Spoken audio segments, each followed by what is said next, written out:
Très bien. Donc, moi, bon, alors d'abord, je suis chercheur, je suis dans un laboratoire qui est un laboratoire d'économie appliquée à Grenoble, qui a parmi ses axes de recherche un axe sur l'énergie, un axe sur la consommation, un axe sur l'innovation. Et moi, je suis un peu à cheval entre la consommation et l'énergie. Donc, moi, ce qui va faire l'objet de ma présentation, c'est la conception de mécanismes, alors plutôt au sens large, même si je vais plutôt m'intéresser à des mécanismes qui sont plutôt proches des mécanismes de marché. La conception des mécanismes, c'est une problématique qui n'est pas si nouvelle, pas si ancienne, pardon, en économie. Savoir comment on conçoit des règles d'échange, ce n'est pas quelque chose qui était très présent dans la littérature au début du 19e siècle. C'est quelque chose qui est apparu après, dans les années 70-80, avec la libéralisation, les mouvements de libéralisation des marchés aux États-Unis, en Angleterre, puis après sur le reste de l'Europe. Donc il y a eu en fin de compte beaucoup d'économistes qui ont commencé à s'intéresser à la question un peu fondamentale, comment on fait pour organiser un marché. Il n'empêche que la question de la conception des mécanismes, il n'y a pas que le marché, donc il y a beaucoup de choses qui sont faites actuellement sur les mécanismes de matching, comment on affecte un candidat à une place dans une école ou un candidat à une place dans un hôpital, si vous êtes pour le marché des internats aux États-Unis. Bon, Parcoursup, on a bien vu comment ça fonctionne, mais il faut savoir que derrière Parcoursup, il y a des algorithmes, et que les algorithmes, c'est du design de mécanismes dans lesquels on va mettre en place un certain nombre de règles dont on espère que les propriétés permettront d'avoir une allocation la plus efficace in fine. Il y a tout un ensemble de recherches sur ce qu'on appelle les enchères combinatoires qui permettent la vente de biens qui sont complémentaires. Alors je prends l'exemple des fréquences hertziennes. Lorsqu'on attribue des fréquences hertziennes pour la téléphonie, il y a des complémentarités entre les permis qui vont être attribués et prendre en compte ces complémentarités. Ce qui fait que deux permis achetés ensemble auront plus de valeur que la somme des permis achetés isolément. Et pour prendre en compte ces complémentarités, il faut mettre en place des enchères assez particulières. Il y a de la recherche là-dessus. Il y a des choses aussi sur les enchères intelligentes qui, elles, permettent de tenir compte de certaines externalités techniques. Je prends l'exemple des interconnexions électriques. Quand vous attribuez une capacité de transport pendant 1 heure sur un réseau électrique, sur les interconnexions entre les pays européens, ça peut avoir un impact sur le reste du réseau. Il faut prendre en compte cet impact qui est un impact physique lié au flux dans le réseau pour l'attribution de ces enchères. Donc voilà, c'est les enchères intelligentes. Il y a tout ce qui est sur les mécanismes incitatifs au travail, les primes de performance, les primes au travail, etc., etc. Et puis des choses qui moi m'ont intéressé, qui continuent à m'intéresser, qui est la question de la tarification et de l'orientation de la consommation.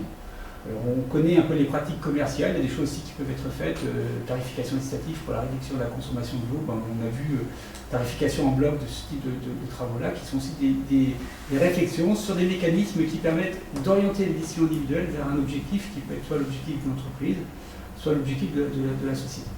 Donc c'est de ça dont je vais parler, et du lien en fin de compte entre la théorie et le comportement. Alors, vous connaissez tous l'homo economicus, on lui fait dire beaucoup de choses à l'homo economicus. En gros, c'est très simple, ce qu'il y a derrière, c'est qu'il y a cette idée de maximisation d'une satisfaction avec une contrainte de ressources et avec des capacités d'analyse d'anticipation qui se fait au mieux compte tenu des capacités de l'individu, enfin de l'agent, avec prise en compte de la situation et de l'environnement de la situation.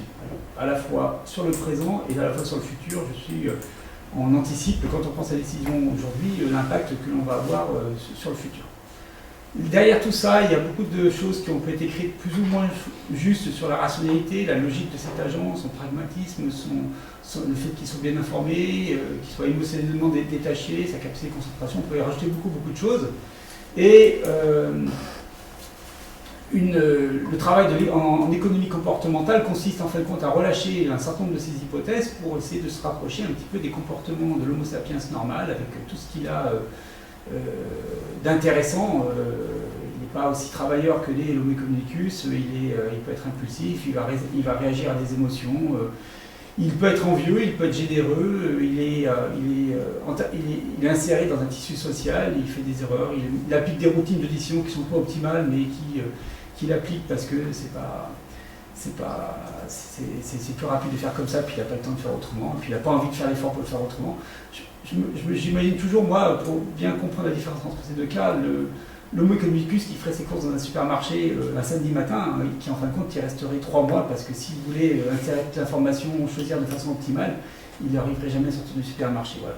Mais donc le point que je veux faire à ce niveau-là, c'est que cette question-là, elle est déterminante par rapport au design des mécanismes. Pourquoi elle est déterminante? C'est que beaucoup de mécanismes ont des propriétés attendues d'un point de vue théorique, et lorsqu'on les met en pratique sur le terrain, ces propriétés ne se révèlent pas. Et on a des effets qui sont un peu contraires à ce qu'on pouvait espérer, ou en tout cas qui sont altérés par rapport à ce que l'on pouvait espérer. Et c'est un vrai travail de savoir comment on passe d'un modèle qui est théoriquement fondé à un modèle qui va être efficace sur le terrain. Il y a un très très grand écart entre le modèle Gale-Chaplet qui est sous-jacent dans le mécanisme Parcoursup et le Parcoursup tel qu'il est implémenté dans la réalité. Il y a des choses qui ont été mises, des arbitrages qui ont été faits de nature politique qui font qu'on ne va pas retrouver les trucs, les propriétés attendues, puis surtout les comportements des agents ne sont pas ceux qu'on pourrait attendre. Voilà.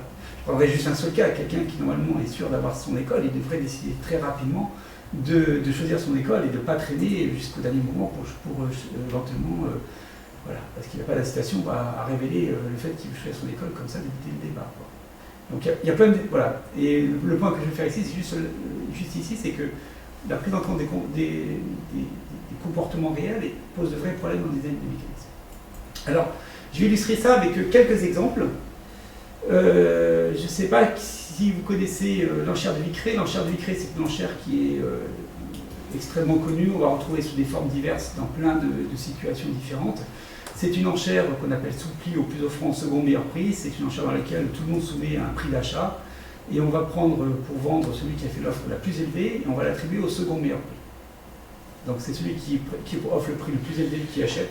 Et le prix qu'il paye, c'est celui qui va être offert par la seconde meilleure offre. Cette enchère-là, elle est utilisée, c'est l'enchère que vous allez retrouver sous une forme un peu altérée sur eBay, où on l'utilise aussi surtout beaucoup sur les marchés publics quand on fait de l'attribution d'appels à projets pour des projets publics. Alors c'est des enchères là de vendeurs et pas d'acheteurs, mais c'est exactement la même logique qui est derrière.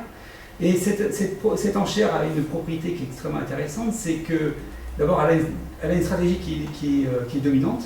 Alors stratégie dominante en théorie, ça veut dire que quel que soit le comportement des autres, quelles que soient mes préférences vis-à-vis du risque, j'ai une stratégie dominante qui consiste à proposer à l'achat le prix maximum que je suis prêt à payer pour le bien. Donc, et quel que soit le comportement des autres. Et les propriétés attendues, c'est que d'une part, ça permet pour celui qui organise l'enchère, ça fait révéler de l'information sur les dispositions à payer des gens qui achètent. Donc on récupère de l'information sur combien les gens sont prêts à payer un produit en fonction de leurs caractéristiques. Et surtout à l'efficacité allocative, on va attribuer le bien à celui qui valorise le plus le bien. Cette enchère-là, qui a toutes ces propriétés, qui est très simple, si vous la faites fonctionner avec des personnes qui n'ont pas fait un cours de micro 2 à l'université, on a 17% des personnes qui spontanément adoptent la stratégie dominante. Tout le reste de la population a des stratégies en général qui consistent à faire des offres inférieures aux offres qu'ils devraient faire. Et même si vous faites un apprentissage par rapport à cette enchère et que vous contrôlez cet apprentissage, on plafonne, nous en laboratoire, avec une population étudiante à 70% de la population, c'est-à-dire que même quand on répète, en fin de compte, il reste toujours des personnes qui ne comprennent pas, qui n'appliquent pas la stratégie dominante. Donc, premier point, là, on a quelque chose qui théoriquement a plein de propriétés intéressantes, mais si on l'utilise dans la réalité, en fin de compte, ça ne marche pas. Ou ça marche de façon très limitée. Deuxième point, c'est la carotte et le bâton. Vous avez envie que pendant le pic de consommation électrique de 19-21 heures, on fasse baisser la consommation électrique. Par rapport à ça, on pourrait dire j'ai deux façons de le faire. Soit je dis aux consommateurs, si vous consommez pendant cette période de pic de consommation, vous allez payer votre électricité, disons, 1,5 fois plus cher que le tarif moyen. Vous avez une autre manière, c'est de mettre un tarif moyen un peu plus élevé et de dire aux consommateurs, si vous consommez moins pendant cette période de consommation, on va diminuer votre prix de 1,5 fois. On peut faire un dispositif dans lequel l'avantage à baisser sa consommation, que ce soit avec une augmentation, un tarif de pointe, soit avec un prix au rabais, soit exactement similaire. Si vous proposez ces deux dispositifs à des consommateurs, ces consommateurs vont vous dire qu'ils ont une préférence pour la carotte. Ils préfèrent recevoir un bonus quand ils consomment moins. Si vous observez les comportements avec les deux types de mécanismes, c'est le bâton qui marche le mieux. C'est-à-dire que la crainte de faire des pertes liées à une surconsommation pendant la période de pointe, c'est ça qui va fonctionner. Donc ça, c'est observé sur des expérimentations de terrain, qui peuvent être critiquables avec toutes les critiques qu'on a faites précédemment sur la manière dont ces expérimentations sont faites, mais voilà, c'est quelque chose qui fait que on n'a pas le même type de comportement quand on a une incitation de type bâton que lorsqu'on a une incitation de type carotte. Et là aussi, théoriquement, on devrait... disons que la théorie de base ne nous dit rien par rapport à ça. A priori, on devrait être totalement différent entre les deux types de mécanismes.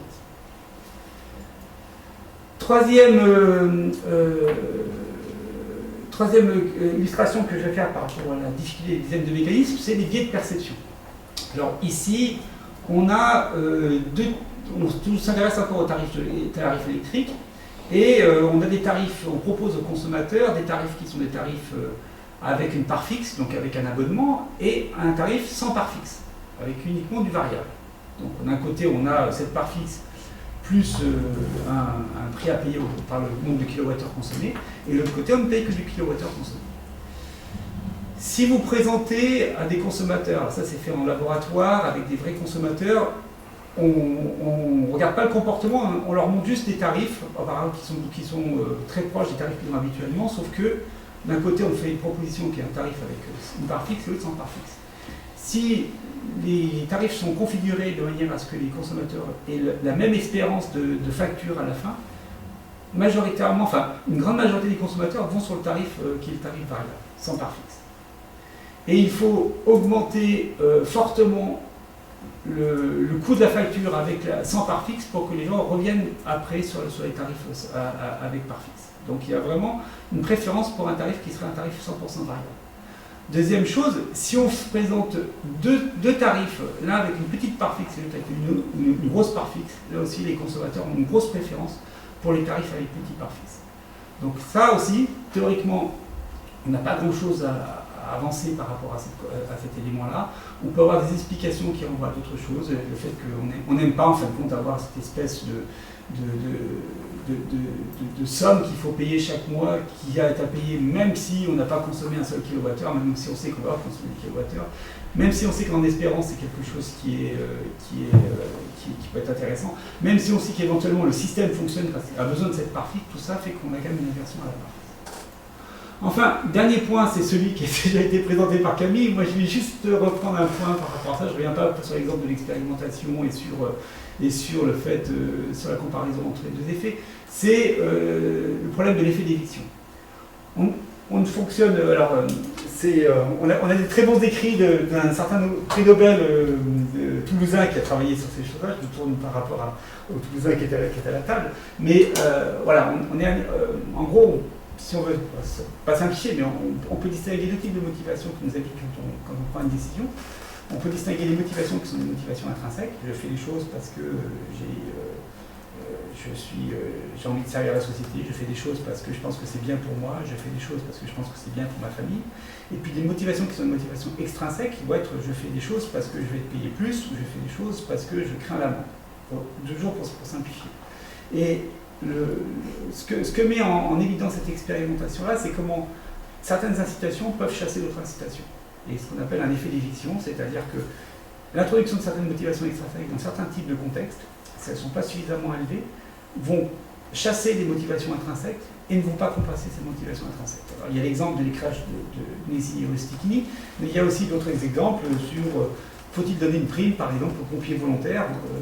L'exemple aux États-Unis qui a montré que le fait de fournir des primes, en fin de compte, fait que les gens se désengagent des actions de volontariat. Parce que, en gros, quand je fais du volontariat, c'est pas pour une logique qui est une logique financière. Et si jamais on a une logique financière, on casse un petit peu la manière dont moi j'appréhende la relation et je sors de cette relation-là. En l'occurrence, pour l'exemple de Rusticchini, il y a une façon très simple de résoudre le problème, c'est qu'il suffit d'augmenter les amendes et de les faire proportionnelles au temps de retard, et alors là, vous allez revoir que là, le système va fonctionner et qu'on va ramener en fin de compte les gens à respecter les horaires. C'est juste le fait que Spontanément, les gens font attention, et quand ils arrivent en retard, ça les ennuie. S'ils payent une amende petite et forfaitaire, ça les ennuie plus et ils arrivent en plus en retard. Si vous augmentez les amendes et que vous les faites proportionnelles au retard, ben, vous allez revoir normalement. Enfin voilà, c'est l'économiste qui parle. Vous devriez revoir les gens qui arrivent à l'heure. Il suffit juste d'augmenter suffisamment les amendes. D'une façon générale, quand même, le bâton, quand on frappe fort, ça finit par fonctionner. Ça finit par fonctionner.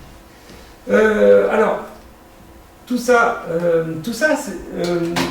toute cette difficulté qu'on a dans la conception des mécanismes, nous pousse à une chose, et là je vais reprendre un peu l'argumentaire de Camille, ça nous pousse en fin de compte à expérimenter.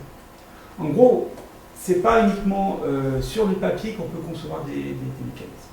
Il faut qu'on ait, à un moment donné, d'une certaine manière, un passage à la confrontation réelle pour pouvoir voir comment ça fonctionne.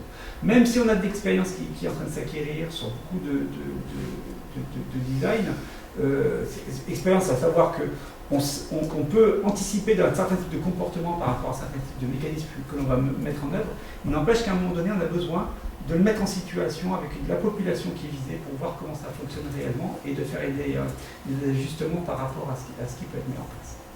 Et pour illustrer un peu ce type de démarche-là, j'ai pris un exemple, comme on parle d'eau, je vais chercher un exemple sur l'eau. C'est le problème de mécanismes que l'on peut mettre en place quand on est en alerte sécheresse et qu'on veut réduire l'irrigation des agriculteurs sur une certaine zone. Donc là, le dispositif qui avait été conçu, c'est quelque chose qui était en Géorgie. Voilà, c'est ça. C'était en cas d'alerte sécheresse, on se donne un objectif en termes de réduction des surfaces irriguées. Donc on se dit on peut réduire 1000 hectares, 2000 hectares, 3000 hectares.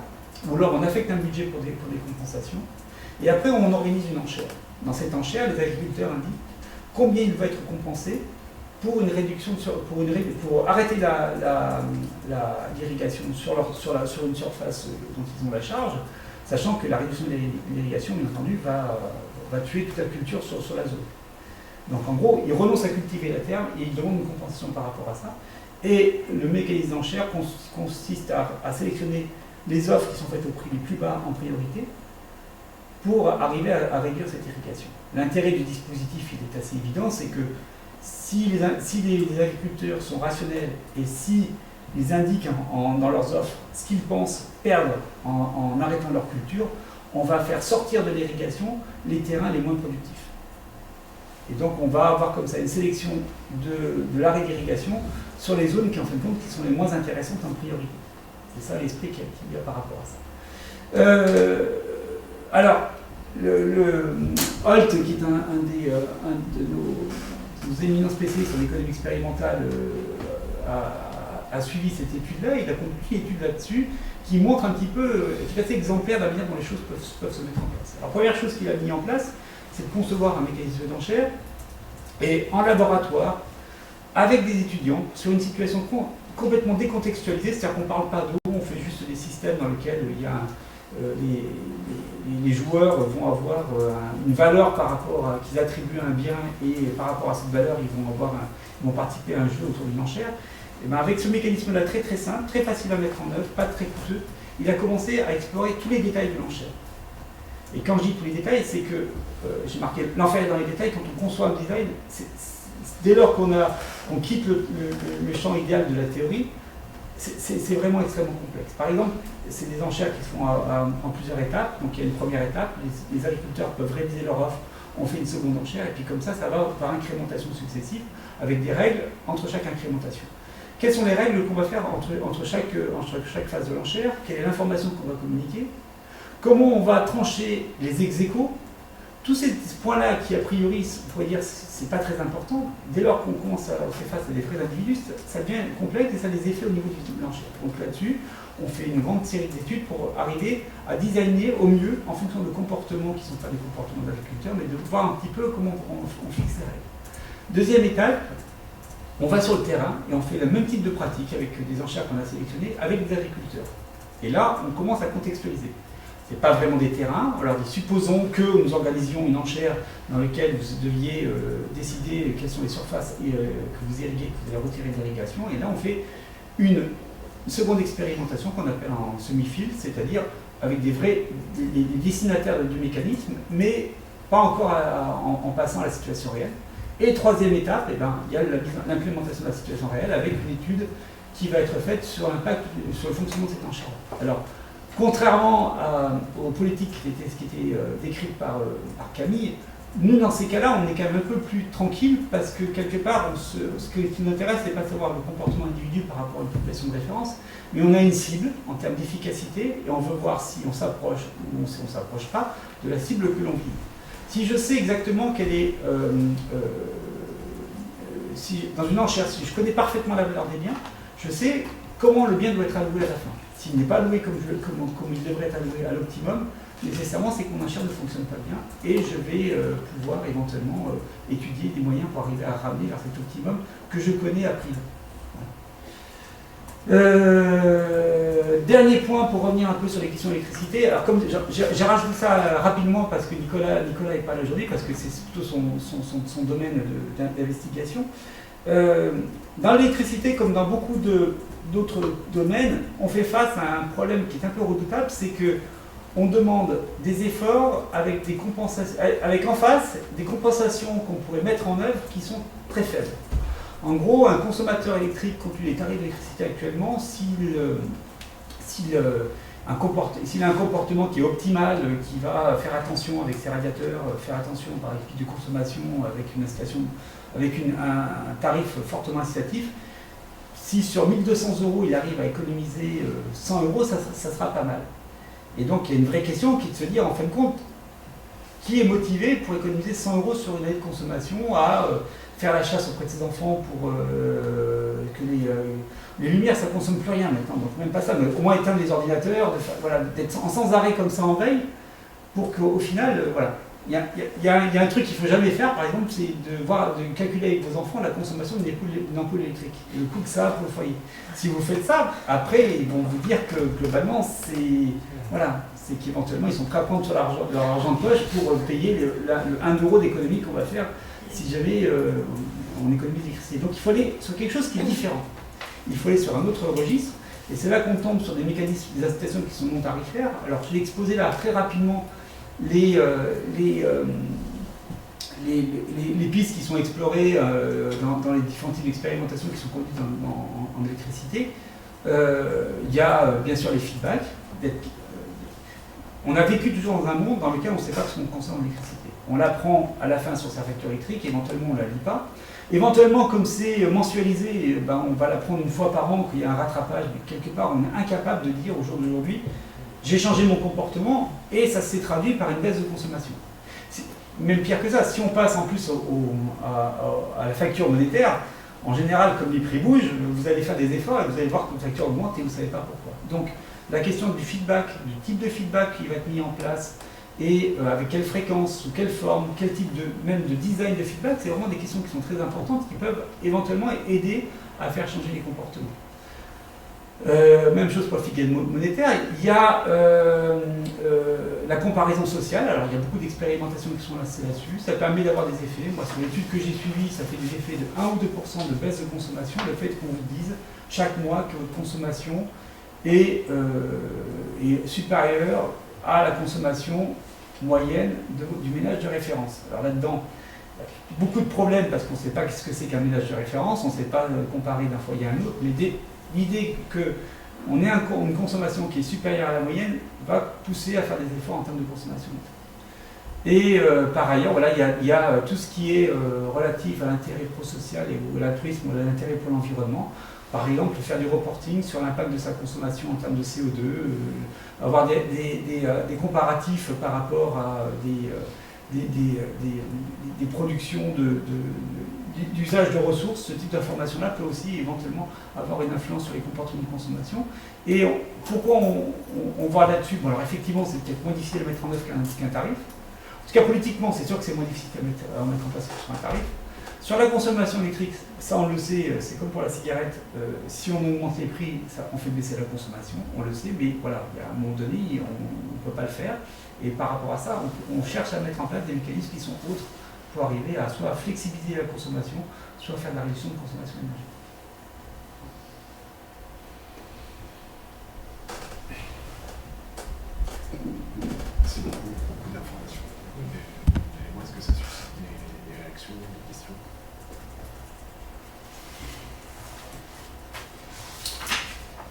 au niveau des biais, qu'on s'entende bien, c'est juste 4 illustrations. Parce qu'après, si on commence à rentrer dans les détails, on va trouver des pléthores d'effets qui peuvent altérer l'efficacité d'un mécanisme. Une question là sur la dernière étude, mais du coup, si en fait on sait qu'il y a peu de moyens d'action pour le consommateur pour réellement baisser sa consommation, parce que du coup, si elle ne baisse que de 100, enfin, dans l'exemple que vous donniez, que de 100 euros, ça veut dire que du coup, il n'a pas réellement réussi à baisser. Est-ce que finalement, c'est pas, on se trompe pas en se disant que c'est pas ça qu'il faut faire changer, mais peut-être plutôt du côté des, je sais pas quoi, des fabricants de machines à laver, ou je ne sais rien. Enfin, vous voyez, est-ce qu'à un moment, finalement, est-ce qu'on va s'échiner à baisser de très très très peu, ou est-ce que, alors par contre ça j'en ai pas le moindre idée parce que c'est pas du tout mon domaine sur l'énergie, ou est-ce que c'est ce petit peu mais multiplié par les millions de consommateurs qui fait la différence? Donc voilà. 2% de consommation au niveau national, c'est fantastique. Être capable de faire baisser la consommation de 5% pendant les pics de consommation, ou d'une façon générale, d'être capable d'avoir une gestion de la demande qui permet de faire moduler un petit peu la consommation sur 5%, ça change la filière. Ça change la filière, ça veut dire qu'on n'a plus besoin des unités de pointe qui vont démarrer très rapidement pour l'électricité. On a un problème avec l'électricité qui est redoutable, c'est l'équilibre offre-demande. Il faut qu'en permanence, on ait autant de moyens de production que ce qui correspond à la consommation. Le paradigme classique de l'économie de l'électricité consiste à dire on fait l'ajustement par la production. Et du coup, il faut mettre en place des moyens de production qui sont extrêmement coûteux et éventuellement pour très peu de temps. C'est-à-dire que les unités de production actuellement en France qui sont utilisées peut-être 3-4 jours par an, mais on en a besoin parce que pour des questions de sécurité. Si on est capable de faire bouger un tout petit peu la consommation, et actuellement c'est là-dessus, il y a toutes les réflexions autour des compteurs intelligents qui peuvent recevoir des signaux en temps réel. Ça, c'est des choses qui sont impactées, c'est sûr que ça peut avoir un intéressant. Donc, une petite réduction dans ce secteur-là, ça peut être très important. Maintenant, vous avez totalement raison. Si c'est coûteux pour moi de faire les ajustements, je ne vais pas le faire. Si c'est mes machines qui le font, ces ajustements, c'est-à-dire qu'éventuellement, elle va être capable de positionner un lavage, non pas à n'importe quel moment dans la journée, mais au moment où c'est plus intéressant pour le système. A priori, ça pourrait être fait. Mais ça demande après d'autres types de rapports à votre fournisseur qui est un petit peu... comment dire, il faut accepter qu'une partie de vos équipements soit pilotée par quelqu'un d'autre que voilà, c'est plus vous qui... Vous pouvez déroger par rapport au pilotage, mais c'est un pilotage qui se fait pour les besoins du système. Mais voilà, il y a des vraies réflexions dessus. Par exemple, est-ce qu'on pourrait accepter, ceux qui se chauffent à l'électricité, qu'éventuellement on puisse moduler le chauffage de 0,5 degrés et que ce soit votre fournisseur qui le fasse? Éventuellement, vous, en termes de confort, ça ne va pas changer grand-chose. Pour le système, ça serait, en hiver, ça serait juste fantastique parce qu'on pourrait comme ça arriver à faire bouger la consommation à la demande, éventuellement la faire monter quand c'est nécessaire et la faire baisser quand c'est nécessaire. Par contre, en termes d'acceptabilité, je ne suis pas sûr que les consommateurs soient prêts à avoir ça. Après, par rapport à votre question, il y a quand même quelque chose qui est assez intéressant, c'est qu'on passe son temps à faire des choses qui ne nous rapportent rien. On trie, on va, je sais pas, on va fermer son robinet d'eau quand on se lave les dents, on va faire des gestes qu'on a appris à faire, qui deviennent une certaine norme sociale, alors que globalement, c'est un effort pour nous et que ça ne nous rapporte strictement rien. Non. La facture d'eau, elle n'est pas... Par rapport à l'ensemble de ce qui peut nous inciter et nous faire agir, ça ne nous rapporte peut-être rien sur la facture d'eau, mais ça nous rapporte peut-être exactement. par rapport aux autres aspects non monétaires. Exactement. Et du coup, je ne sais pas, moi je supporte pas d'avoir un robinet qui fuit à la maison. Pour moi, c'est pas le problème du bruit, c'est que j'ai l'impression qu'il y a quelque chose qui se passe contre ma volonté et qui est... voilà. Mais quelque part, si je calculais de nouveau la quantité, alors c'est vrai que ça va faire des volumes d'eau, mais économiquement, c'est pas intéressant ça. Donc, jouer là-dessus, c'est pas totalement stupide. On a quand même, sur la question de la consommation d'eau, je pense qu'il y a quelque chose qui a été fait, il y a un changement de mentalité qui a été fait sur une longue durée, et encore sans doute des progrès à faire, mais quelque part, je pense que les normes de comportement vis-à-vis de l'eau sont beaucoup plus respectueuses au jour d'aujourd'hui qu'elles ne l'étaient il y a 30 ou 40 ans d'arrière. Mais je pense qu'il y a aussi un gros facteur éducation sur le sujet. Exactement. Et il y a énormément d'informations qui ont été délivrées sur ce sujet-là. Alors que sur le sujet du pic de 19h, je sais que, enfin, j'ai questionné un peu quelques personnes autour de moi et les gens ne sont pas aussi sensibilisés à ce problème-là. Et parce qu'il n'est pas expliqué de façon suffisamment ouverte et claire aussi, peut-être. Il n'y a pas seulement. Alors moi j'aime bien juste pas toujours essayer d'agir sans informer les personnes et vraiment essayer de plus les inclure dans toutes les mesures et de pas complètement oublier le mot économicus et de la rationalité des gens et de pas sous-estimer un peu cet aspect-là et pas seulement considérer l'aspect émotionnel. Je pense qu'on peut aussi éduquer en parallèle de mettre en place ces mesures. C'est ça. Bah, moi je ne suis pas spécialiste de l'eau, mais les gens que j'ai pu rencontrer qui m'ont parlé de ça, ils me disent que le commandement c'est passé par les enfants. Quand on dit éducation, c'est pas l'éducation des adultes, c'est que c'est passé par les gamins. C'est-à-dire que c'est les gamins qui ont fait, qui ont été moteurs dans les changements de comportement dans les foyers. Via des remarques, via des... Et puis il y a aussi, comme vous le soulignez, le fait que justement c'est que pendant très longtemps, finalement, c'était une boîte noire, les consommations d'énergie, et c'était quelque chose qui nous échappait complètement. En fait, il y avait le côté où on appuyait sur un bouton, il y avait un paiement à la fin, mais on ne savait pas à quoi il correspondait, et quelle était notre action au sein de notre environnement sur justement ces consommations, et ce que ça voulait dire à l'échelle nationale. Je pense que c'est totalement abscon pour l'immense majorité. Et du coup, ce qui est intéressant, enfin, moi, ce que je vois dans ce que vous dites, et plus largement dans justement cette approche par les sciences comportementales, c'est aussi la possibilité d'une réappropriation réelle par la compréhension de quel est notre impact sur l'environnement, mais avec qu'est-ce qu'on peut en faire.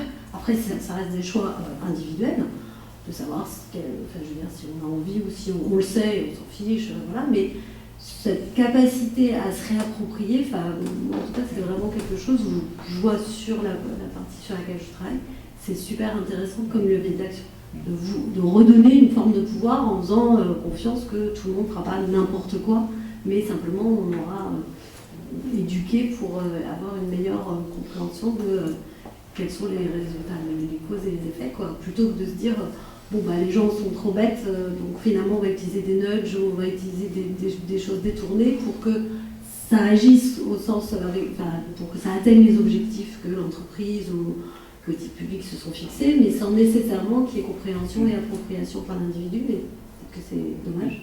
Qu'on baisserait les consommations si on nous expliquait concrètement pourquoi on a besoin de ce 1,5 degré de chauffage en moins, quoi. Et on peut utiliser l'approche des sciences comportementales, pas seulement pour changer l'architecture, pour que les gens fassent le meilleur choix, mais aussi pour changer l'information, en fait, et de renseigner l'information avec ce qu'on sait sur le comportement et la façon dont les gens vont être plus aptes à recevoir une information plutôt qu'une autre.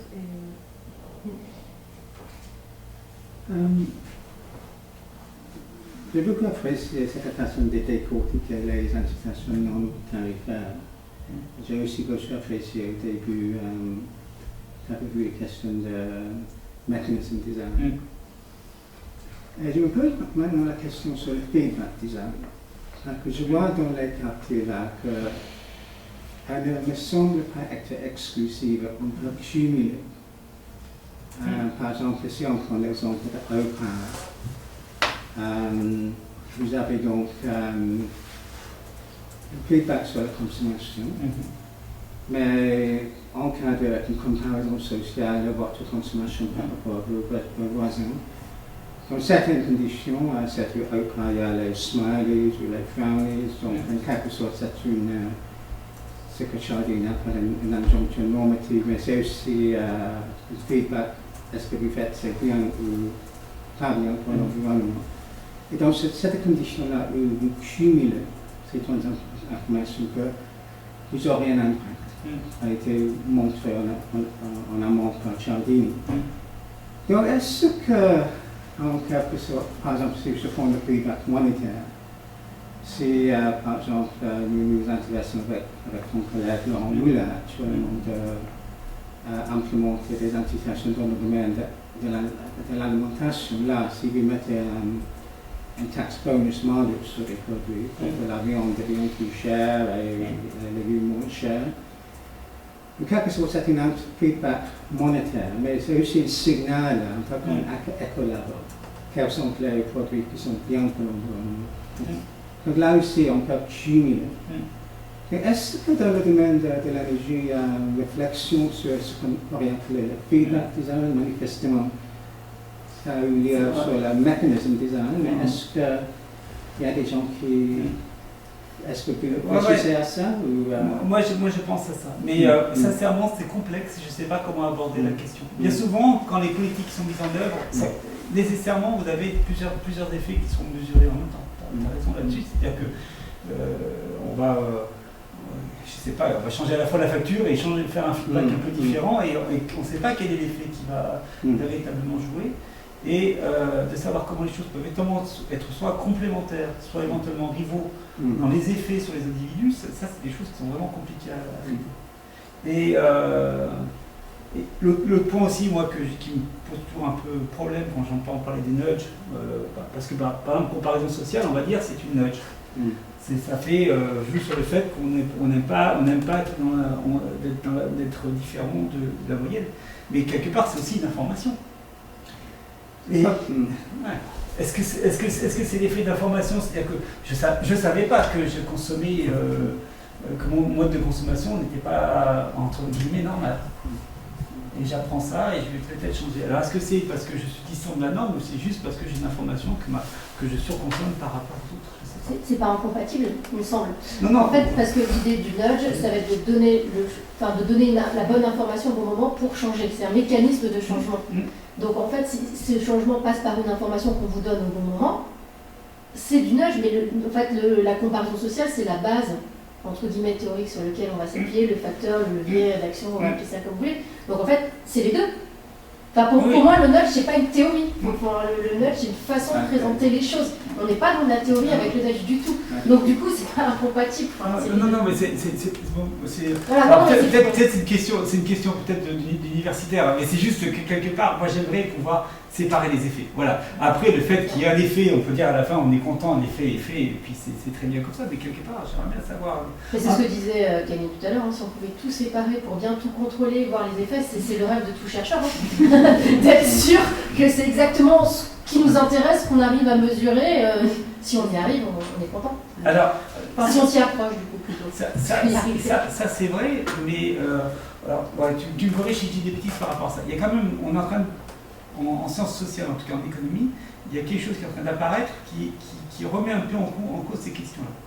Si jamais on fait l'hypothèse qu'on a vraiment sur certains types de domaines accès à des big data, donc dense, en continu, sur un très grand nombre de personnes, il y a des approches qui peuvent être différentes, c'est-à-dire en fin de compte on ne contrôle rien, mais quelque part on fait juste des liaisons entre un changement politique et un changement de comportement. Et quelque part, on ne cherche plus le contrôle. Les gens qui font du machine learning sur des big data, ils ne cherchent pas à comprendre quel est le mécanisme qui est derrière, c'est qu'ils vont faire des liens entre une politique et un comportement sans s'intéresser à ce qui se passe à l'intérieur. Et quand même, bien souvent, des disciplines sont révolutionnées par des moyens d'observation différenciés. On a inventé les lunettes astronomiques, ça a changé la vision de l'espace qu'on a pu avoir. Je pense que pour ce qui nous concerne, si effectivement on commence à voir apparaître des big data pour la consommation énergétique, pour le transport, pour la consommation énergétique pour le transport, déjà ça fait déjà beaucoup de points parce que quelque part la consommation énergétique, moi j'ai travaillé, j'ai eu la chance d'échanger avec des gens qui savent lire une courbe de charge en temps réel, c'est-à-dire si vous mesurez votre consommation sur le pas de 5 minutes, vous pouvez apprendre beaucoup de choses sur ce qui se passe à l'intérieur du foyer. C'est-à-dire qu'en termes d'interprétation de la courbe de charge, vous pouvez savoir combien il y a de personnes dans le foyer, à quel moment les gens partent au travail, à quel moment ils rentrent du travail. Et donc à partir de ça, on a une source d'information qui peut être non sur la consommation énergétique, mais éventuellement sur les modes de vie, éventuellement sur les habitudes de consommation alimentaire, parce qu'on peut voir un petit peu quels sont les modes de chauffage des aliments qui vont être faits. Voilà. On peut apprendre, on a une base de données comme ça qui va être considérable, et ça risque de changer la façon dont on observe le terrain. En tout cas, pour la consommation énergétique, le jour où on a accès aux 35 millions de courbes de charge à EDF, on pourra faire ce qu'on doit. Enfin, le big data nécessite quand même d'avoir un modèle derrière. C'est parce qu'on a plein de data, on fait des corrélations dans tous les sens, on sait ce qui se passe. c'est utile en termes d'observation, mais il faut quand même avoir une connaissance de ce qui se passe derrière, sinon on est submergé par l'information. Donc je nuance quand même le propos sur le fait que c'est une opportunité de fou d'un point de vue de la recherche, mais que les data ne se suffisent pas d'elles-mêmes. Non, un modèle, une compréhension du mécanisme qui est... mon point est différent. C'est pas de dire que les données, on peut les prendre brutes. Mon point, c'est de dire qu'on a une attaque en économétrie habituelle qui consiste à dire qu'on a un modèle de relation entre deux variables. Donc, la variable y s'explique par x1, x2, x3 avec une combinaison des variables qui est structurée sur la base d'un modèle théorique. Donc en gros, je sais que le niveau de chômage, ça va être lié à un certain nombre de variables que je sais combiner. Peut-être que j'ai mal compris, mais les gens qui approchent les big data avec des machine learning n'ont pas cette structure de modèle de départ. C'est-à-dire qu'ils vont mettre en place en fait, un système qui va s'autogénérer et la structure de liaison entre les variables n'est pas donnée au départ. Il y a forcément des assumptions qui sont faites derrière, mais c'est peut-être plus souple. Je ne suis pas spécialiste du big data, mais je discute avec des gens qui le sont et qui modèrent sur l'opportunité que ça peut offrir. Mais en effet, c'est sans doute plus on a d'informations, plus les opportunités de compréhension des comportements sont grandes, mais ces personnes-là vont plus modérer sur l'aspect magique de cette opportunité-là. Il y a toujours une nécessité d'avoir une connaissance, des hypothèses a priori, des mécanismes qui peuvent entrer en jeu pour pouvoir aborder les données d'une certaine manière. Okay. Mais je ne contredis pas, je nuance simplement pour dire que d'avoir une idée des mécanismes qui est derrière, c'est toujours utile dans ces cas-là. Moi, j'ajustement à cette question de big data et les soi-disant artificial intelligence artificielle qui est derrière. D'après ce que moi j'ai pu voir, le big data c'est essentiellement l'abstraction des équations de régression, ou quelque chose de plus ou moins pareil là. Et c'est pas quelque chose que moi j'avais entendu par l'intelligence artificielle lorsque j'étais étudiant en sciences cognitives. Là, l'intelligence artificielle c'était la création de représentations symboliques pour prendre les informations qui arrivent sur la rétine et pour comprendre ce coin-là. C'est un coin qui va dans ce sens-là, pas dans ce sens-là. C'est un système d'interprétation, pas forcément simplement un mécanisme pour induire les régularités de façon très humaine.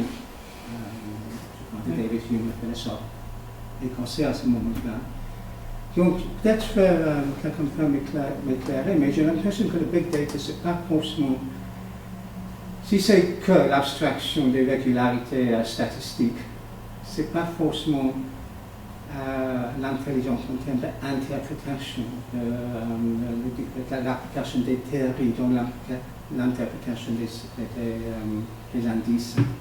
Mais peut-être que j'ai tort, mais c'est mon impression du big data actuel, c'est ça. Vous avez parfaitement raison. Oui, c'est ça. Ce qu'on appelle les réseaux de neurones, par exemple, ça constitue des couches sur des paramètres. Là, c'est technique, mais en gros, on est sur des modèles, des méta-paramètres qui rencontrent les paramètres sur des régressions, etc.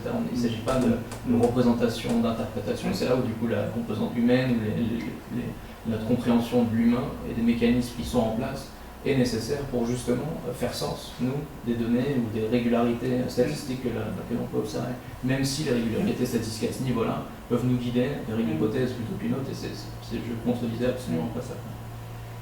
Oui, mais je dirais en psychologie, si on regarde l'histoire de la psychologie, on a suivi la piste de chercher à tout interpréter en termes de l'induction des régularités. C'est un petit peu l'époque du behaviorisme, mais au bout d'un certain moment, on a compris que ça ne suffisait pas. Et là, on est passé plutôt à comprendre l'intérêt des représentations cognitives et mentales entre les gens qui donnent du sens à ce qu'ils voient, ce qu'ils comprennent. Donc, je vais donner un petit exemple. Tu as parlé tout à l'heure de l'étude de Tunisia Rusticini sur les parents qui payent. Les implications financières. Ça veut dire si vous exigez aux parents qui sont en retard pour chercher leur enfant, qui payent une sorte d'amende, l'effet était paradoxal. Une explication, c'est que en proposant aux gens de payer pour venir en retard, tu changes l'interprétation de la relation que tu as avec les enseignants. Donc, d'une certaine manière, l'enseignant devient un client, lui on devient quelqu'un qui peut payer ces personnes, donc si j'ai d'autres choses à faire, j'ai le droit donc, de payer et obliger l'enseignant de rester. Ça devient donc une relation plutôt commerciale que de solidarité. Et si quelqu'un qui est dans l'autre relation plutôt de solidarité, on n'a pas le droit de faire ça. Donc, le fait de proposer une relation commerciale change l'interprétation de la relation et donc les droits qu'on s'octroie. Ça, c'est ce que je veux dire. C'est un exemple parmi les milliers de la façon dont il faut prendre en compte l'interprétation que la personne va faire de sa situation pour comprendre ses comportements. Et ça, je pense qu'on avait, depuis les années 50, on avait compris ça, et petit à petit. Et ça, c'est un petit peu l'origine de la révolution dite cognitive en psychologie. Mais c'est comment est-ce qu'on attribue du sens à ce qui nous arrive. Ça. Et ça, c'est pas simplement l'induction de régularité. Tu ne peux pas capter ça par la simple induction de régularité, à mon avis. Moi, j'avais un point que je voulais aussi faire, parce que je pense qu'il n'a pas été clair dans la présentation. Il y a quand même deux types dans les conceptions d'aide d'institution. Il y a quand même des choses qui se font avec des citoyens, des consommateurs, et des choses qui se font avec les entreprises, voilà, ou des professionnels par exemple.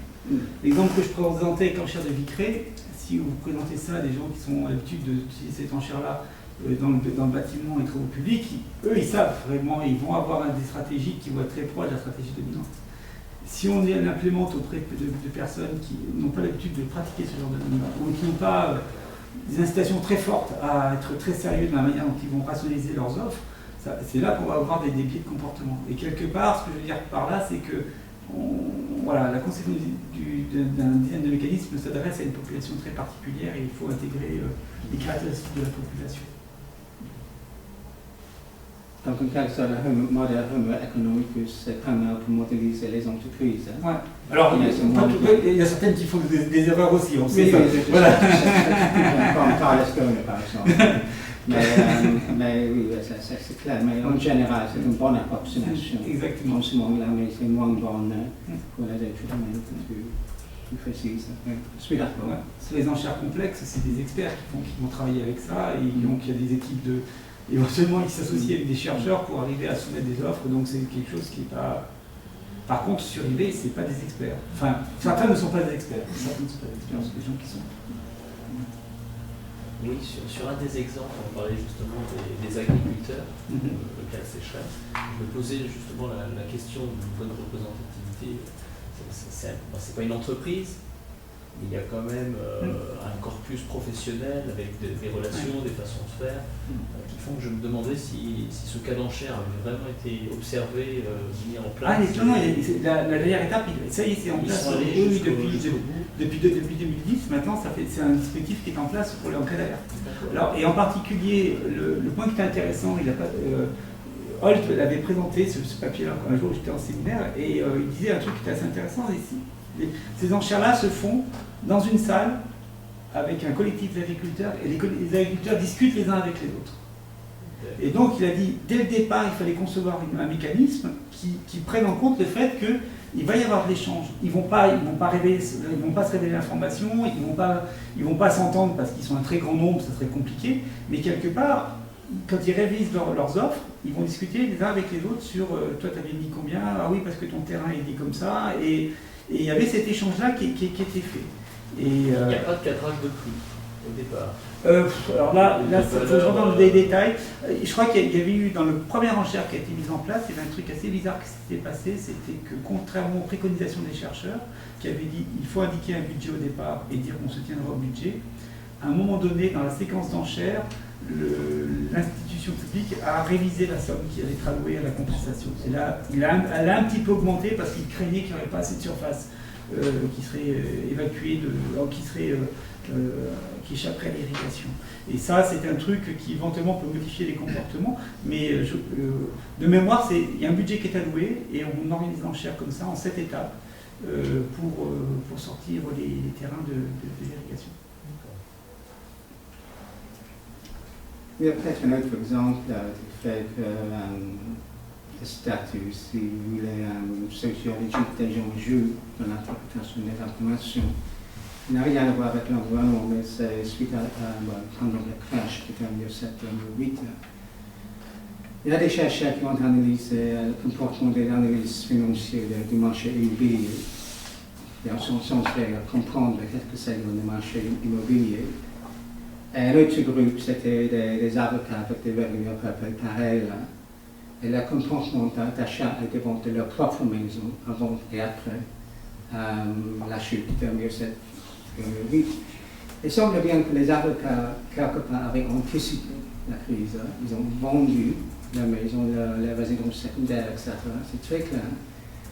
Alors que les analyses financières qui sont censées analyser toutes ces informations dans les recommandations aux autres, ils ont acheté avant le pic et ils ont vendu après, ce qui est traditionnellement exactement ce qu'il faut éviter. Mais là aussi, je vois un petit peu les mécanismes de communication du groupe. Si tu es dans un groupe qui croit, oui, on a des indices qui marchent très très bien, et on est à la pointe avec les informations d'analyse, oui, on va acheter encore, là, parce que ça va continuer. Et ils n'ont pas reconnu que la base de données qu'ils utilisent n'est que sur 5 ans. Donc c'était une échantillon insuffisante, ce qu'on appelle undersampling en psychologie.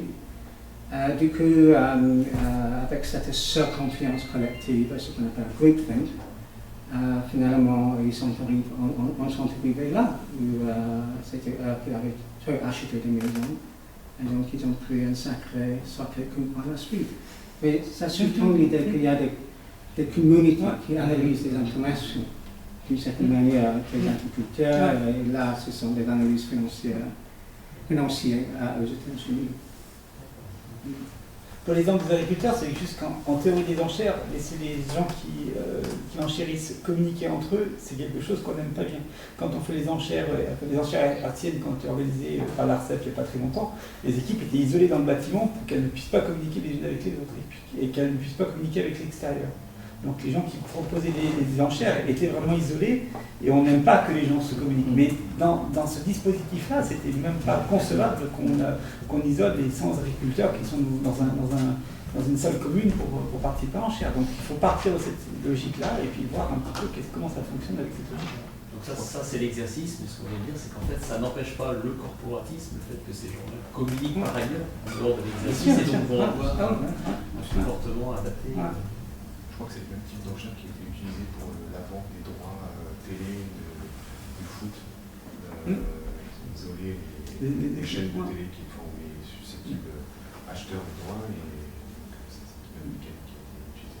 Moi j'avais une remarque tout à l'heure, vous avez dit quand on frappe fort ça finit par fonctionner. Comme ça, je trouve que c'est assez terrible. Je trouve que ça résonne avec l'actualité. Mais bien sûr, bien sûr. Si on augmente. Alors, dans l'équipe au sein du laboratoire, on a des gens qui travaillent sur les évolutions du prix de l'énergie, avec les scénarios 2 degrés, scénarios business as usual, etc., etc. Le prix de l'énergie va augmenter.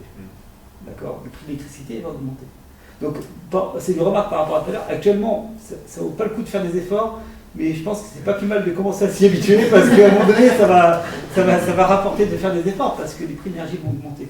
Si demain on était capable de mettre un gasoil à 5 euros, le problème du gasoil serait rapidement réglé. C'est sûr.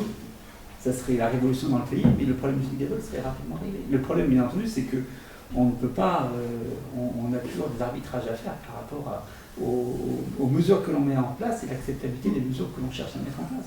Mais le fait de dire que frapper au porte-monnaie, ça fait des effets. Alors, pour l'électricité et les études qui ont été faites, ça fait comme ça. C'est-à-dire qu'au début, ça marche très fort, puis après, au bout d'un moment, on commence à saturer cette capacité à s'adapter. Quand on a fait tous les efforts dans la maison, on peut faire ce que l'on veut, on ne va plus arriver à gratter grand-chose. Et même si vous allez augmenter votre facture par 30 ou 40%, on n'a plus d'effet possible. Je pense que ça serait tout pareil sur les transports. Et après, il y a l'effet aussi court terme, long terme, c'est-à-dire qu'il y a des ajustements qu'on peut faire à court terme, et après, il y a des adaptations qui se font à moyen terme, long terme, qui font qu'on se rééquipe, on change son mode de chauffage dans son domicile, on va faire des opérations qui font qu'on va pouvoir faire des ajustements sur le long terme. Mais voilà. Alors peut-être qu'il y a des exemples dans lesquels augmenter les frapper fort, ça ne sert à rien, mais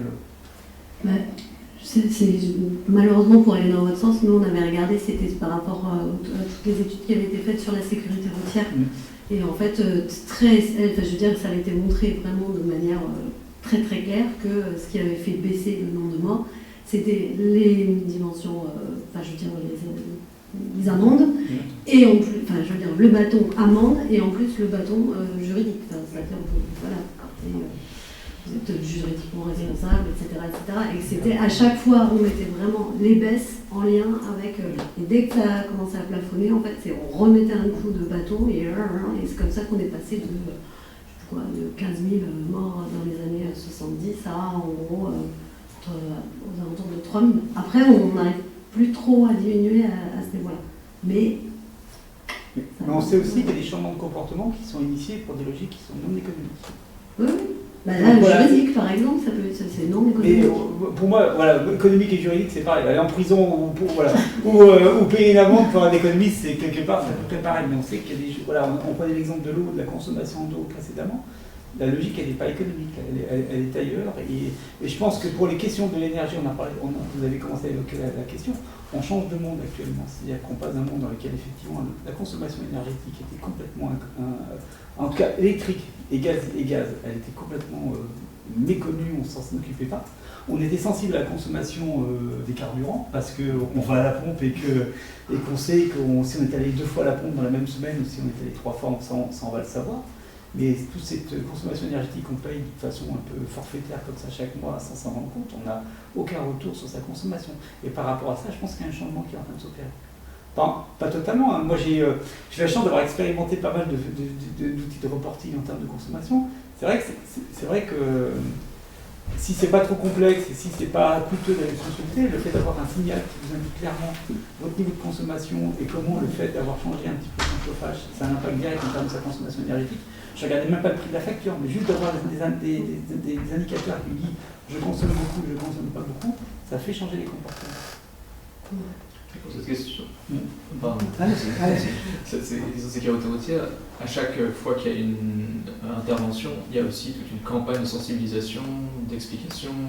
Donc je me demande à quel point est-ce que c'est de mettre un bâton sans expliquer pourquoi. Est-ce que ça se retrouverait être aussi efficace?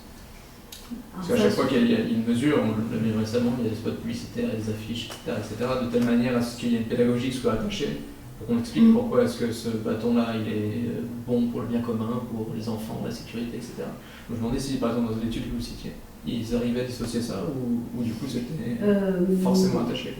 Ça là-dessus, non, je n'ai pas le souvenir. De toute façon, c'est en ligne sur le site sur sécurité routière, il y a le graphique, etc. Mais après, ça avait été. Je crois qu'il y avait. Si, de mémoire, il y avait quand même des choses où ils montraient qu'ils ont eu. Enfin, je veux dire, les campagnes, elles ont eu lieu tout le temps. Et en fait, globalement, à partir du moment où ils ont décidé que c'était un problème de santé publique, enfin, je veux dire, de problème public, il y a quand même eu des campagnes de communication là-dessus.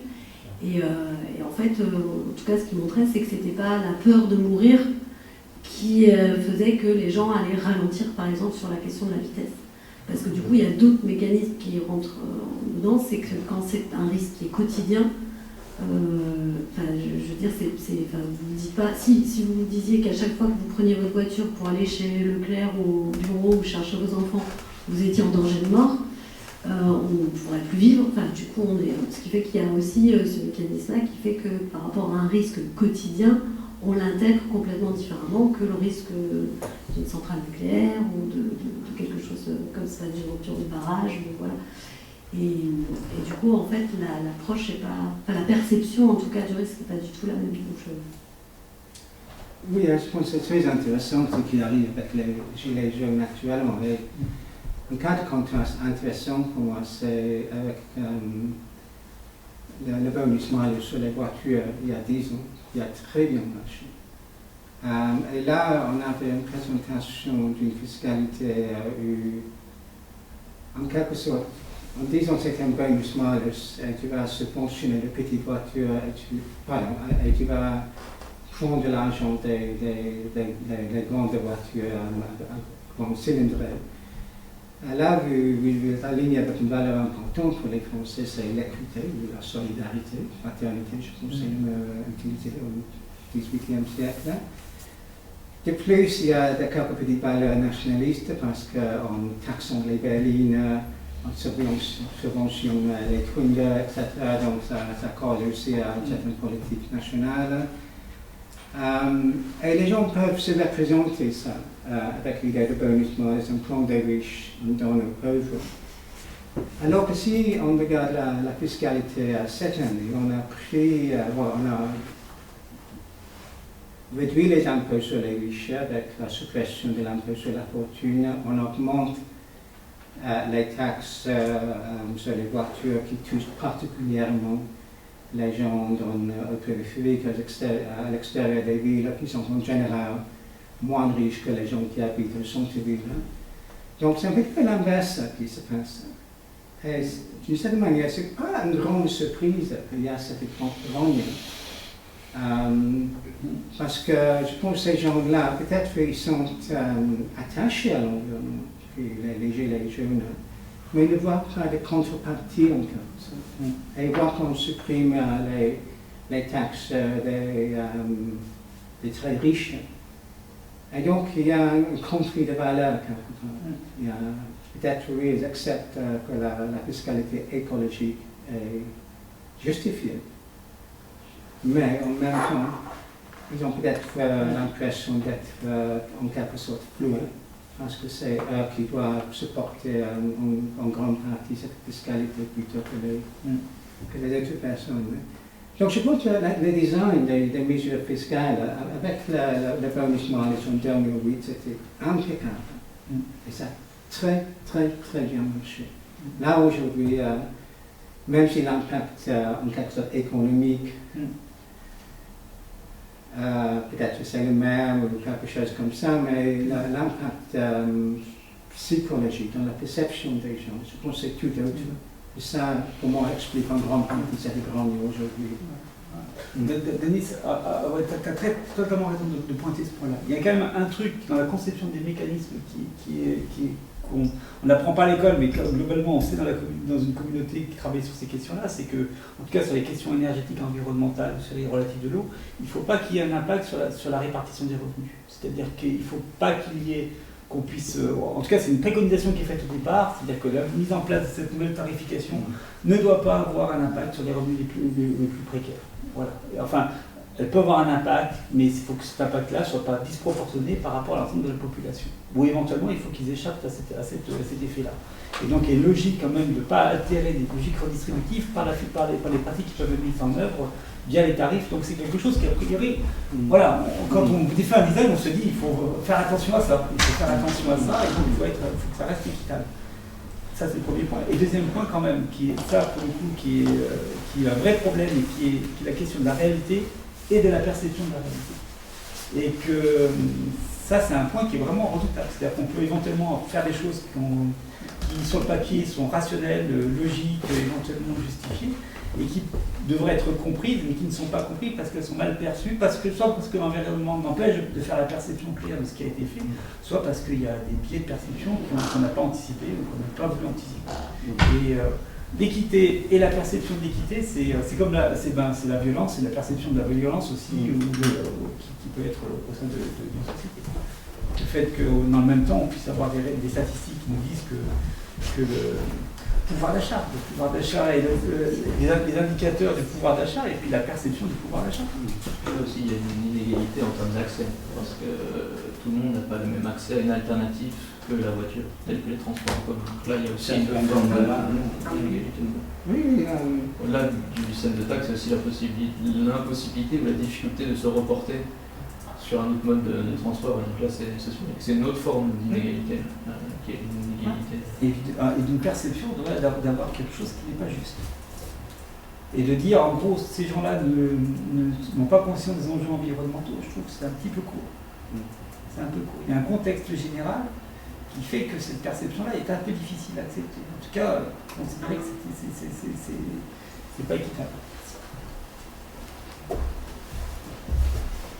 J'ai une question sur les changements de répartition. Vous dites qu'il ne faut pas qu'il y ait un changement de répartition un peu qui fasse peser un effort sur les populations les plus précaires, par exemple, un changement d'allocation de la ressource. Si on prend le domaine de l'eau, est-ce qu'on peut imaginer, est-ce que c'est une difficulté qu'il y ait un changement de répartition entre type d'usage, entre type d'allocation d'eau?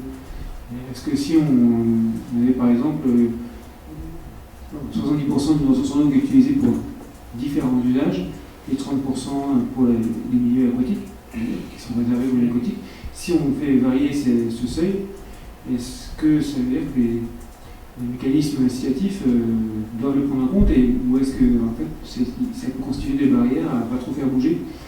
Et alors ça, c'est entre les usages et les milieux, et puis entre usages eux-mêmes, entre je pense, l'irrigation, l'eau potable, l'industrie. Alors là c'est une question. C'était la question en fin de compte de l'égalité d'accès à la ressource au niveau des consommateurs, c'était un peu la motivation de la tarification en bloc. En gros, on fait un premier bloc qui est considéré comme la tarification normale, et puis un autre bloc de consommation qui est un peu une consommation de luxe, et qu'on va faire une tarification différenciée. Et le fait d'avoir un premier bloc assez large de tarification normale, c'était pour justement les gens qui avaient des faibles revenus, qui ne soient pas impactés par cette politique-là. C'était ça un petit peu l'idée qu'il y avait derrière. Après, les éléments qui peuvent être mis en place dans les différents usages de l'eau, ça c'est compliqué ça. Parce que par exemple, par rapport à...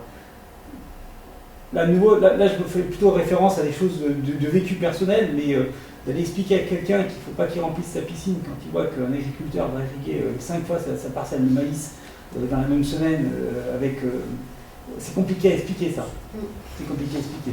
C'est compliqué à expliquer, mais c'est la réalité. Oui, mais c'est compliqué. C'est compliqué d'allouer la ressource. Je pense que même dans l'énergie, la question de l'énergie, il y a une part qui est consommée par les ménages, une part qui est consommée par l'industrie. Voilà. Je pense que la même question peut se poser. Et en plus, il y a une part qu'on souhaiterait en plus ne pas consommer pour diminuer la consommation totale, qui est peut-être la part environnementale, si je fais l'analogie avec le volet eau. Ouais. Non, là il y a des choix politiques qui sont mis en place. Voilà, ce que disent les gens qui travaillent sur ces questions-là, ils me disent que c'est que par exemple la transition électrique en Allemagne a été payée par les consommateurs et pas par l'industrie. C'était un choix politique. On a augmenté les factures des consommateurs et puis on a maintenu les tarifs qui étaient compétitifs pour le reste de l'industrie. Pourquoi c'est passé en Allemagne de cette manière-là? Est-ce que c'était le résultat d'un compromis accepté par l'ensemble de la population, ou est-ce que c'est quelque chose qui s'est fait de façon cachée et qu'on constate à la fin mais qu'il n'a jamais été explicité? Ça, j'en sais rien. Et le fait de savoir si c'est équitable ou pas équitable, je ne sais pas. Je ne sais vraiment pas. 5% de chômage en Allemagne, est-ce que c'est efficace ou c'est pas efficace? J'en sais strictement rien. Je ne sais pas répondre à cette question. Je pense que c'est vraiment un choix politique. Et après, le problème, c'est on retombe sur l'autre côté. Quelle est la perception pour les gens de cette situation-là et du caractère équitable ou pas équitable de ce choix qui va être fait? Est-ce que c'est équitable de demander de ne pas remplir sa piscine pour qu'un agriculteur puisse irriguer son maïs? Éventuellement, en fonction de qui on va le demander, on va dire que c'est oui ou que c'est non. Je ne sais pas. Et justement, à propos de ça rejoint ce que disait Camille, c'est que si on considère que les représentations de ce problème-là sont clés dans la flexibilité, parce que la marge de manœuvre qu'on a par rapport au comportement, on peut totalement expérimenter ça, c'est-à-dire tester les représentations, les différentes manières de présenter ces informations-là sur leur représentation, par des enquêtes, des sondages, etc. Donc là, les réponses peuvent également venir du terrain pour enseigner ça. Je ne suis pas sûr que d'un point de vue purement théorique, il y ait des réponses qui soient disponibles pour ce problème spécifiquement, mais il y a des moyens de le faire, et en fonction de l'hypothèse qu'on a, on peut totalement tester ces représentations-là et de voir à quel point est-ce qu'elles vont affecter les comportements ou affecter la réception de ces différentes interventions.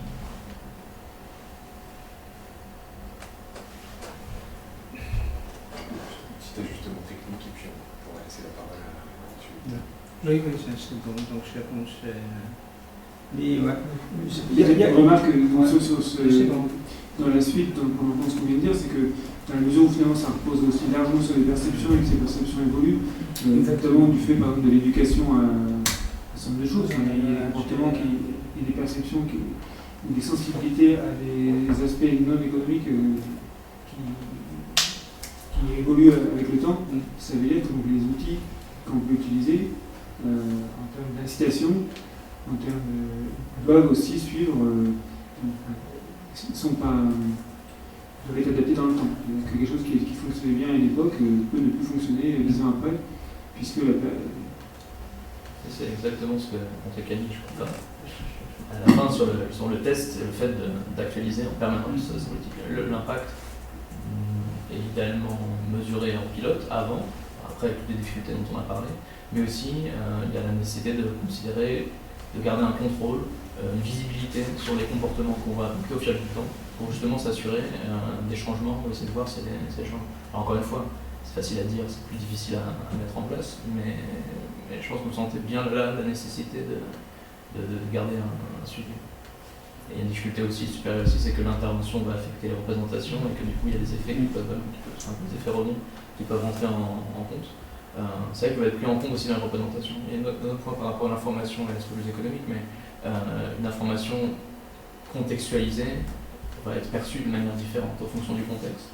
Donc en fonction de la manière dont on présente ces ratios, en fonction de pour la manière dont on contextualise ces ratios-là, ça peut changer aussi les représentations. Donc, une information, elle est rarement pure, elle est souvent enrobée, je ne sais pas comment on peut dire, dans un contexte particulier, avec un set de valeurs particuliers, etc. Donc ça peut être testé également.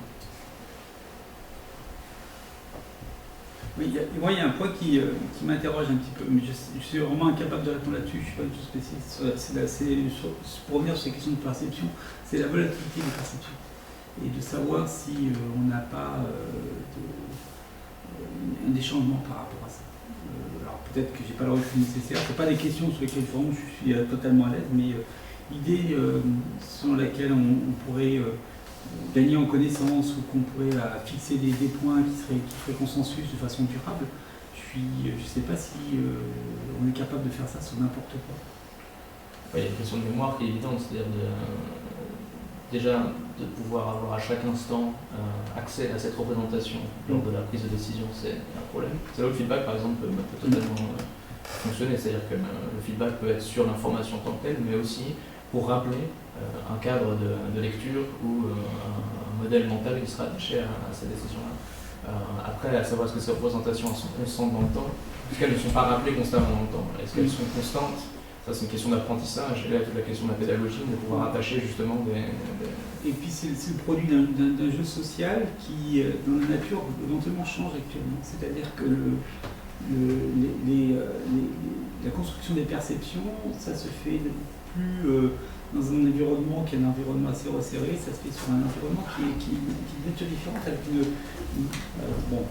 la propagation des rumeurs et des légendes, c'est juste... ça a toujours existé, on a toujours eu ça, mais quand même, c'est impressionnant de voir à quel point les choses se modifient par rapport à ça. C'est sûr et certain. Mais là, à part essayer de contrôler en permanence s'il y a une fluctuation dans l'impact sur les comportements, c'est difficile à prendre en compte, je pense.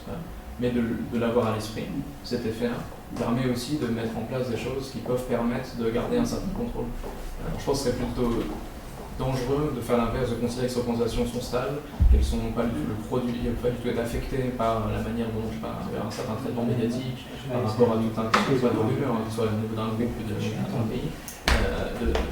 De considérer ça comme stable, je pense que ça serait problématique. De les considérer comme pouvant fluctuer dans le temps, pouvant être réactualisés, pouvant être affectés par l'intervention en tant que telle, et d'essayer de garder un contrôle sur ces représentations, que ce soit par des enquêtes annuelles ou par essayer de regarder comment les comportements évoluent après que l'intervention soit déployée. On parlait de big data de données tout à l'heure, c'est un moyen de le faire. Ça peut être une manière aussi de s'assurer que ça ne bouge pas trop pour ainsi dire. Dans notre domaine de l'eau, il y a des perceptions qui évoluent très régulièrement et de manière assez importante. Si on prend la perception, il y a des baromètres qui existent, qui sont réalisés à échéance régulière et demandent ou qui mettent en évidence la hiérarchisation des questions environnementales entre le changement climatique, le risque d'inondation, la sécheresse, les tri des déchets, etc. En fait, ça évolue assez souvent. Alors, il faut arriver à comprendre pourquoi ça évolue, mais c'est sûr que s'il y a une inondation quelque part, après, il y a une perception de l'inondation majorée pendant quelques temps, mais un temps assez court. D'ailleurs, ça retombe assez vite. Si c'est chassé après derrière par une sécheresse, si c'est chassé par un autre aspect, une augmentation de canicule, ça va être le changement climatique qui va venir.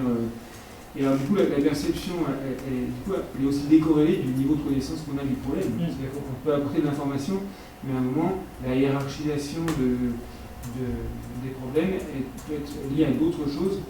Et ce qui fait que le passage à l'action, le fait d'agir par rapport à ces sujets-là, il ne va pas être lié uniquement au niveau de connaissance qu'on en a et à la perception au sens connaissance qu'on en a. C'est peut-être aussi par la perception au sens niveau de priorité qu'on donne au sujet. La connaissance, c'est pas. Alors, c'est dans quel sens? Elle n'est pas suffisante, mais elle est nécessaire. Elle peut être nécessaire quand même. C'est-à-dire que si on a connaissance des conséquences qui font suite, je sais pas, à l'inondation, les conséquences par exemple du changement climatique sur les risques d'inondation, le fait de le rappeler, ça va activer une représentation, des représentations qui peuvent du coup pousser vers des comportements qui vont être plus adaptés. Donc, même si on n'a pas en permanence connaissance, on ne garde pas tout le temps à l'esprit ces connaissances-là, elles peuvent être activées. Donc là, il est nécessaire quand même de les ancrer quelque part pour qu'elles puissent être mobilisées au moment opportun. Et ces paramètres-là, ils sont hyper intéressants pour essayer de voir justement à quel point ces événements-là ils vont affecter ces représentations, d'essayer de voir s'il n'y a pas par exemple une intervention comportementale pourrait être de rappeler ces événements-là lorsqu'ils ne sont pas en train d'arriver, pour activer tout un tas de souvenirs, mais aussi des émotions attachées à ces souvenirs-là, qui peuvent servir à justement resensibiliser de manière ponctuelle. On pourrait également se servir de ces baromètres pour délivrer l'information au moment où les gens sont le plus aptes à la recevoir et proposer par exemple un programme d'engagement parce qu'on sait que si à ce moment-là les gens sont plus réceptifs à l'information, profiter de cet instant pour pouvoir les engager dans une démarche en fait, qui pourrait maintenir sur la durée l'effet.